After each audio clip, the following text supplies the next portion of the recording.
you like to obviously look at the opposing defense and kind of figure out where the areas to attack them are. But is it more difficult with a team like the Eagles that have good players at every level of that defense? What's the challenge that you face and the coaching staff faces in putting together a game plan to beat them? Anytime you play a team with good players and a good scheme, it's just sound defense. And when you play sound defenses, there's not a lot of holes schematically.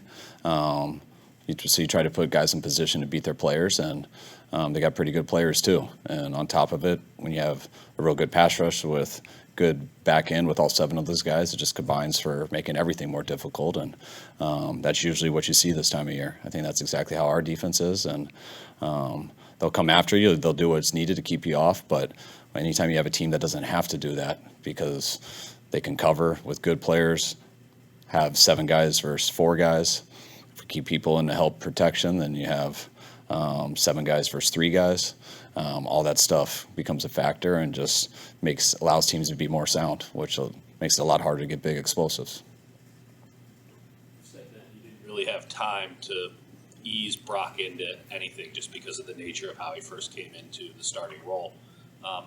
Now that you've worked with him for a while now, like how would you assess his ability to handle just the multitude of your offense and everything that you've been able to throw at him so far? He's been great. I mean, he just tries to soak it in throughout the week. I mean, it's always harder on Wednesdays when you get so much and you're not going to get it right then, and he doesn't seem to over-panic about it. He takes each rep, walk through the meetings, every clip we show. You can just tell he is locked in and just building up information all the time, and that's what you want players and coaches to do. It's never a final product on Wednesday, but you work your butt off throughout the week, and usually by Saturday night it's pretty clear, and that's what he's shown. He's been able to handle the pressure throughout the week because sometimes you want to go out there and look great for all your teammates, but you don't always know that on Wednesday and Thursday, and you just keep reviewing the tape, keep going through the looks, and you make sure you're there Saturday night so you can sleep comfortably and wake up extremely confident.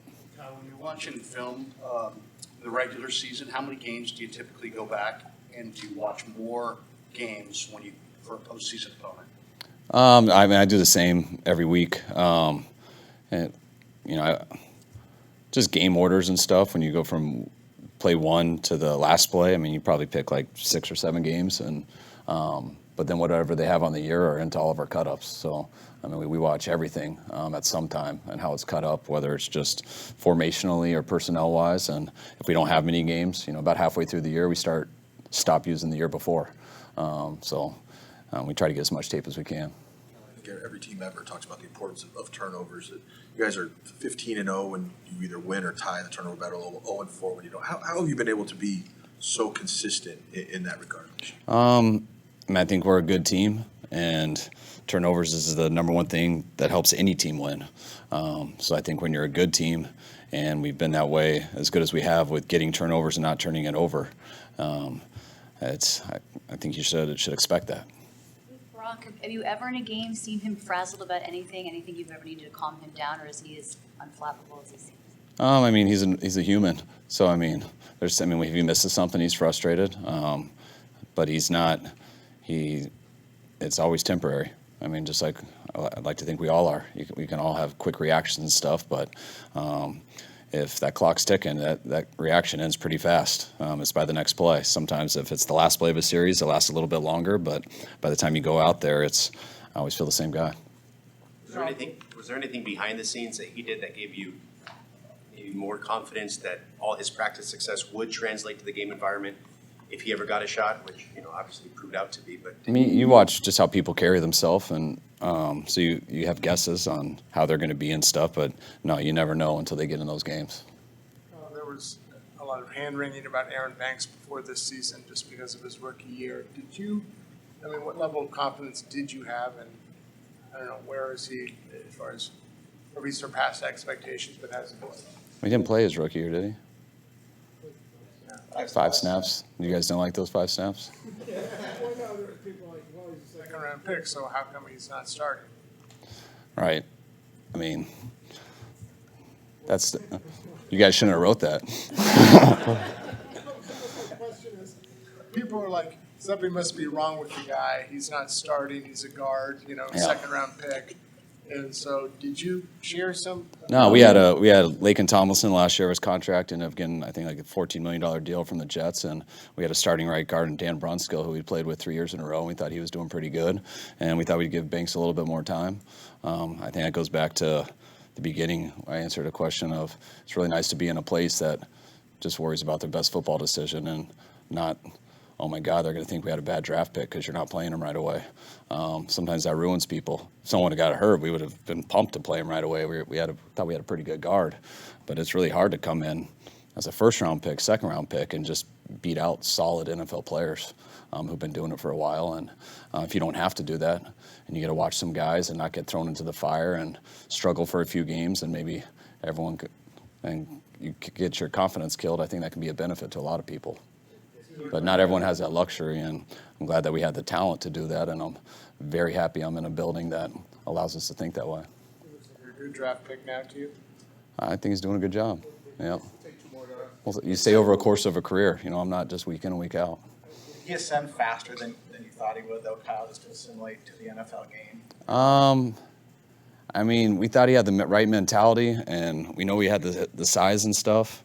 O-line's so different because you can look and have the ability, but O-line's about consistency and almost how many times you don't mess up.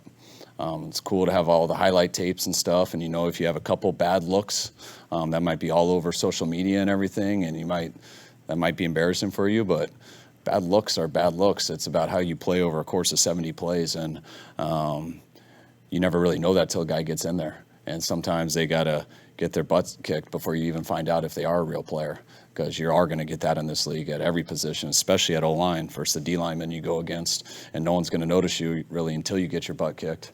And then it's how you respond. And that's we felt like we really believed in the person and believed in the talent, but you still, just like I said about Brock, you got to put them out there and watch how they do. And, I think it was cool to watch him even in the preseason. He had a couple games where it wasn't great, but once week 1 started, I thought he was better, and week 2 better, and I think it's improved that way throughout the whole year. Coach, recently on the radio, Steve Kerr mentioned that you guys played some golf this summer, and the other day before a game, he said he has 49ers fever. I wonder about that golf session. When you meet with another coach at a high level, do you guys talk about winning or different mentalities? Like, what do you gain from a relationship with Steve as far as maybe professionally that you can apply to your football team? We weren't in the same foursome, so I didn't get that whole 4 hours, but we all hung out after for about an hour and a half, and I think it's just fun to hang out with cool people who are in similar situations as you are. I mean, you just know the stakes that he goes through, and some of the players and stuff that he deals with, and just all that type of things. And so just to have those conversations are fun. But there was a group of 15 of us, and but you could say each drink we had, the more we realized that we're going to get in trouble because our wives expected us back 2 hours ago. So I would love to have more opportunities like that. Garoppolo won't practice. Christian McCaffrey won't practice. Calf. Elijah won't practice. Groin. Trent Williams will be full. Debo, limited ankle. Charles, limited oblique. Ambry, limited ankle. Now, is this a team that you look at, the Eagles, in terms of the way that they were built? I mean, you mentioned that you know Sirianni a little, but not that much. I don't know how close John and Howie are. But I think you got the same amount of draft picks that are on your team. You've both gone out and made key trades. Are they built similar to you in the way that you see in terms of the things they espouse and want to do? I don't know. I haven't really thought about it. I don't think we're real similar. I think we look at things a little bit different, but I like to say most teams build it that way in the league. With Garoppolo, did he have a setback? Did the X-ray reveal something where he's not going to be on the field this week? Or no, it's just been an outside chance the whole time, and that was still an outside chance. So, any concern now about McCaffrey and Mitchell not being able to practice today, or are you still same concerns I had yesterday? You're not the most kind of rah-rah kind of guy, but you have developed a culture here that's allowed for a lot of success. Aside from the talent that you guys have on the roster, kind of what else has been a key for that foundation of success here? Getting good players. I think holding everyone accountable. Just focusing on as simple as putting people together that do as good as they can and know what they're talking about, and always try to just do what's right. Not worry about outside perception, not try to worry about draft status, not try to worry about anything but just what makes sense from a football decision. And I'm in as good of a building as I've ever been in that allows everyone to focus on that in all areas. Kyle, with a Minahu decision, is that an organizational decision? I mean, does like ownership get involved? Yes, everything starts with them on decisions like that. Is that a difficult decision to arrive at? I mean, you can ask them that, but yeah, we have to talk about all that stuff hard.